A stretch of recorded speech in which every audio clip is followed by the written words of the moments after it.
প্রাণঘাতী করোনাভাইরাস সংক্রমণের ৫ বছর পর চীনে এবার নতুন ভাইরাস ছড়িয়ে পড়েছে। ভারতীয় সংবাদ মাধ্যম এনডিটিভির প্রতিবেদনে বলা হয়েছে, দেশটিতে হিউম্যান মেটাপনিমোভাইরাস এইচএমপিভি নামে একটি ভাইরাস দ্রুত ছড়িয়ে পড়ছে।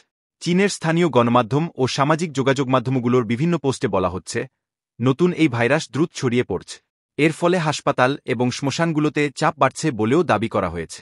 এছাড়া সামাজিক যোগাযোগ মাধ্যমে ছড়িয়ে পড়া ভিডিওতে দেখা যাচ্ছে যে হাসপাতালে ভিড় বেড়েছে।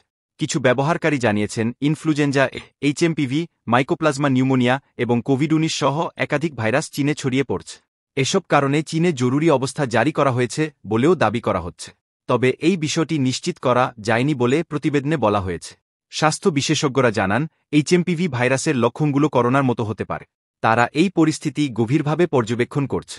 সামাজিক যোগাযোগ মাধ্যম এক্সে SARS-CoV-2 কোভিড-১৯ নামের একটি হ্যান্ডেল থেকে বলা হয়েছে, চীন একাধিক ভাইরাসের উত্থানের মুখোমুখি, যার মধ্যে রয়েছে ইনফ্লুয়েঞ্জা, এইচএমপিভি, মাইকোপ্লাজমা নিউমোনিয়া এবং কোভিড-১৯। হাসপাতালগুলোতে নিউমোনিয়া এবং হোয়াইট লাংয়ে আক্রান্ত শিশুদের চাপ বাড়ছে। এদিকে বার্তা সংস্থা রয়টার্সের এক প্রতিবেদনে বলা হয়েছে, চীনের রোগ নিয়ন্ত্রণ কর্তৃপক্ষ গত শুক্রবার জানিয়েছেন যে নিউমোনিয়া আক্রান্ত রোগী বাড়ায় ছোট আকারে একটি পর্যবেক্ষণ ব্যবস্থা পরিচালনা করছে।